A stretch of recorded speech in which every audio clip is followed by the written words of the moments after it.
Jeff is the father of someone you may even know more, and that's Dylan.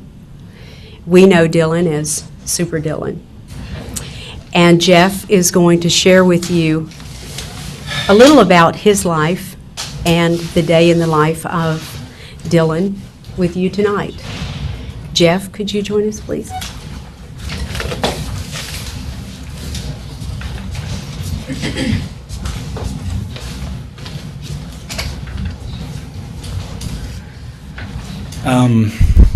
I have to admit, when I first looked at the program and saw CF Dad next to my name, I was a little upset because I'm Super Dylan's dad.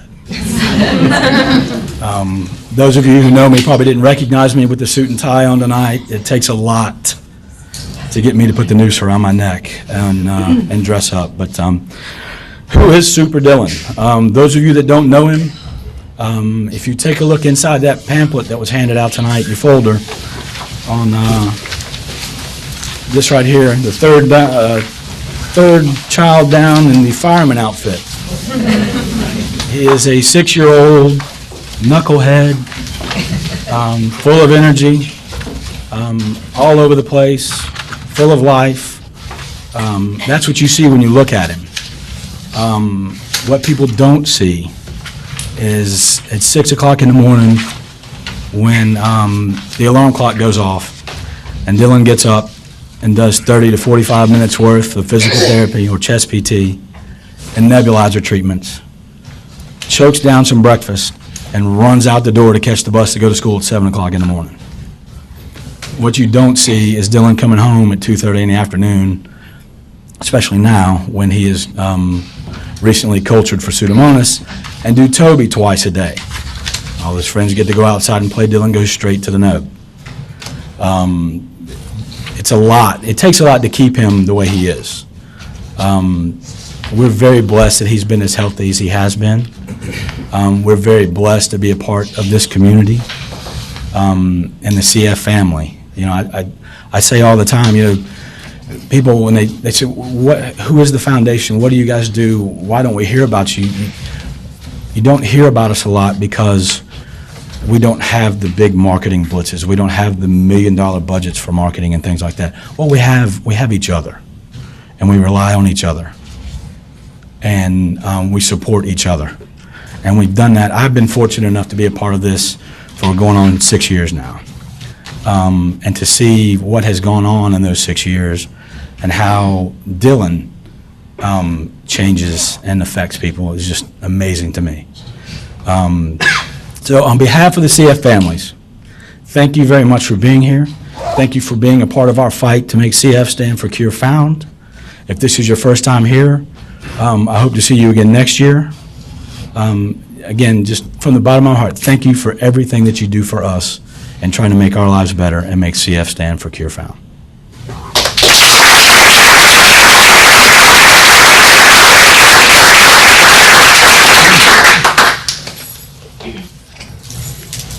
Thank you, Jeff.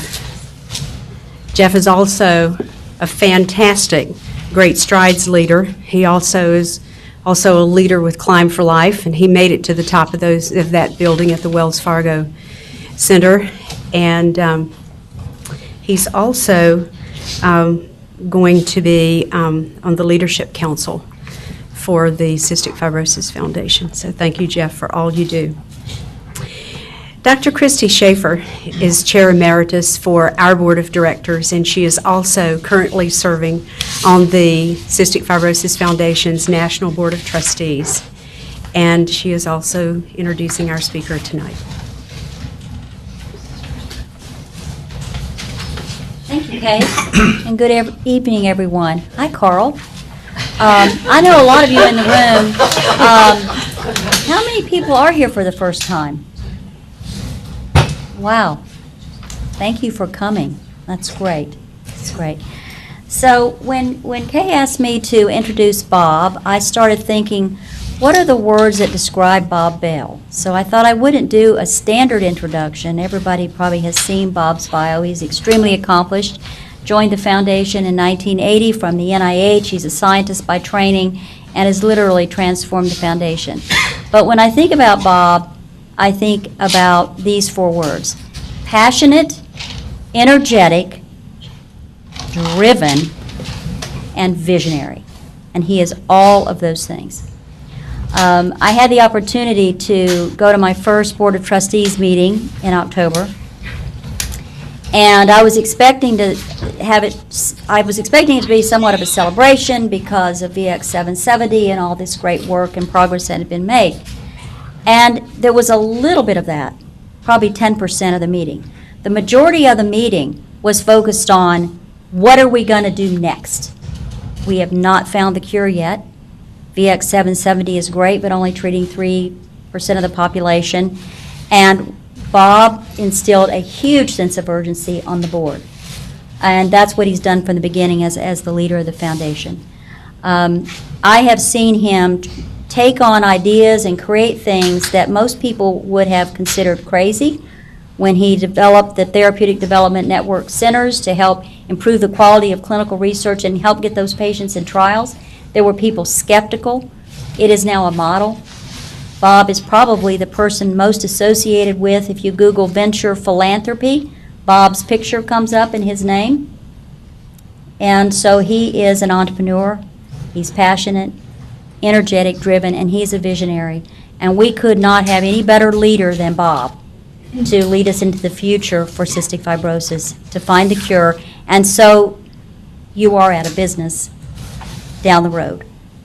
Thank you.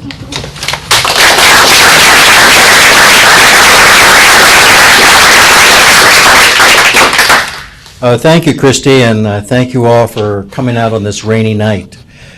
2 o'clock today, I wasn't sure I was going to make it because we had this rain earlier in D.C. I'm not sure how things are working. I'm not sure how things work up there anyway, but how we got the rain first. But anyway, it's really a pleasure to be here. I sort of feel like I'm in Mecca because I've been here for so many years. I first met Rick Boucher in 1981 when we were setting up our research development programs. And, it was at our second RDP center. We didn't have any research then. And we came down here and, and what Rick and Mike Knowles and Jim Yankaskas, one time Jim Yankaskas was out looking for cell lines. And I happened to be out of town, and he parked his van in my driveway. He was out getting cells from transplant patients across the country. And then I see my friends from Inspire Pharmaceutical here that have been such great friends and over the years, and Parion and others. It's sort of like I've come to know so many of you and what you've done, and seen how you all have helped us collectively as a CF community pave the way to the excitement that I want to tell you about tonight. But I also have to thank Christy, because, Christy retired from Inspire, Well, we don't let anybody retire from CF. And so we immediately brought her to the Board of Trustees of the CF Foundation.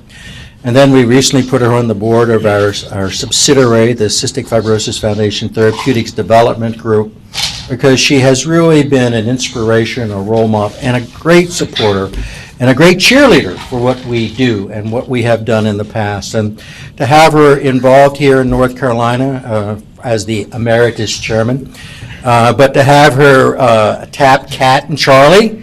They're still speaking to her over here. And I played golf with Charlie recently, and at a CF event. We didn't get Rick Boucher there. Rick and I played golf a couple times too. We're equally as bad, but we had a big event in Pinehurst. But again, we have so many common roots and so much collective passion about what we want to do. Our grandmother came up to me earlier and told me about, why it's so important and what's so exciting about what we're doing in cystic fibrosis. So, I'm really privileged to be here. It's just remarkable what we've done. So I got some slides. I don't like PowerPoints, but sometimes they help to drive through the enormity of what we're doing. Because we are on the cusp of changing this disease. We are changing genetic medicine once and for all. We are the first to show that a small molecule, an oral drug, can be used to treat a basic defect at the basic level. Nobody else has ever done that. not only are we doing this for genetic medicine, but what we're doing for cystic fibrosis. That's what we've been able to accomplish as a community. Going back to Rick's early work and Mike's early work saying chloride just doesn't, and ion transport is so critically important. We know about the sweat chloride, but they really tied it together to what was going on in the lungs for the first time. And so we had an understanding of the basic defect. And then we supported another alumnus of this area down here, Francis Collins, in terms of finding the so-called CF gene. And, we were at a unique position.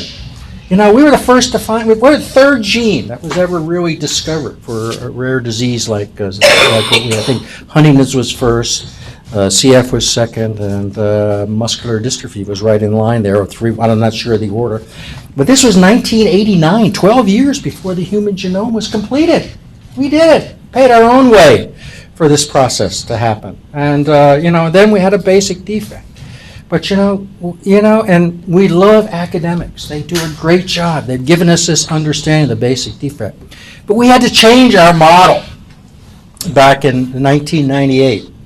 We had to dramatically change something. We had to go out and see if we could find companies that would get involved with us. And at the last slide I'm going to show tonight, we then, because, we've had Inspire as great partners, Parion as great partners. We talked about pathogenesis a little bit when Peter left here. We actually developed that drug and licensed the pathogenesis. But these are some of the things that we've done. So we had to change the model. We took the biggest risk in the year 2000 where we were willing to commit, at that point, $40 million to do high throughput screening to see if we could find an oral drug, maybe a pill, to see if we could treat the basic defect, to get the chloride out of the cell. Because the whole objective here is think that we're an airway cell. We're inside the cell, and out there is the airways, out through that little door there. And what we want to do is drive chloride out of the cell.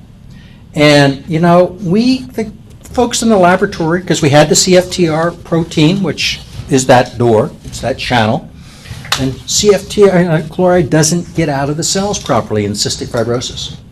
And what we were trying to do is see if we could find a way to get it out with chemicals. Chemicals.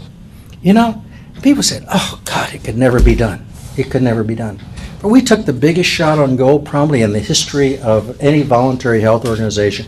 We gave a little company, Aurora Biosciences, $40 million to see if they could find a oral drug, that might be able to open up those channels. And people thought we were crazy. I mean, we were lined up with Lilly's of the world and other big pharmaceutical companies doing high throughput screening. So we're crazy. Let's go to the next slide. I guess I'm going to run the slides here. Good. Let's see. So there we go. This is some of the headlines that have been associated with our success just over the recent months or so. Because we do have some molecules. We have some great success. I'm going to tell you about that success and where we are now. That we have an oral drug, a pill, it's a blue pill, as a matter of fact. Some people laugh when I talk about the blue pill for cystic fibrosis because there's another blue pill that has other effects, but we're just going to talk about its chloride exit from the airway cells. But this goes back to the results of a clinical trial, a phase 3 clinical trial, which used this oral drug in 3% of the patients with a G551D mutation, that particular mutation at this point.